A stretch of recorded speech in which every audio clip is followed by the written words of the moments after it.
అవిశ్వాసమే అన్నిటికంటే మించిన పాపం. దేవుడున్నాడని తెలిసి కూడా బాధపడ్డం, దేవుడున్నాడని తెలిసి కూడా చింతపడ్డం అనేది అసలైన పాపం. దేని గురించి కూడా చింతించుకుడి. చింత రాకుండా ఎక్కడ ఉంటుంది చెప్పండి? సమస్యలు లేని మనిషి ఎవరైనా ఉన్నారంటారా? మరి సమస్య వచ్చినప్పుడు, ప్రెషర్ వచ్చినప్పుడు ఏ విధంగా ప్రెషర్ని హ్యాండిల్ చేయాలి ఒక క్రైస్తవుడిగా? ఫిలిప్పీలు రాసిన పత్రిక 4:6 దేని గురించి చింతపడకుడి గాని ప్రతి విషయంలోనూ ప్రార్థనా విజ్ఞాపముల చేత కృతజ్ఞతాపూర్వకంగా మీ విన్నపములు దేవునికి తెలియచేయండి. దేని గురించి కూడా చింతించొద్దు. ఎందుకు చింతించాలి చెప్పండి? మనం పుట్టడం మన చేతిలో ఉందా? లేదు. దేవుడే ఈ జన్మనిచ్చాడు, మనం నేర్చుకున్నాం.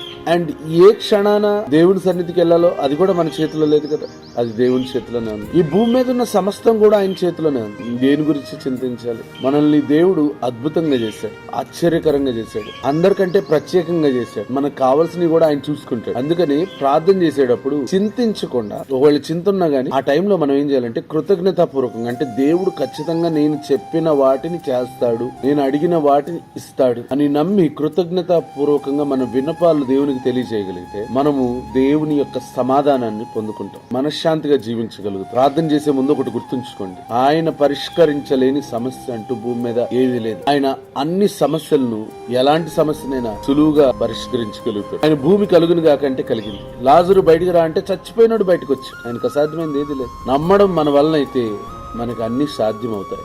సమస్తము సాధ్యపరిచే దేవుడు మనకున్నాడు. అలాంటి ప్రార్థన చేస్తూ ఆశీర్వదించబడతాం.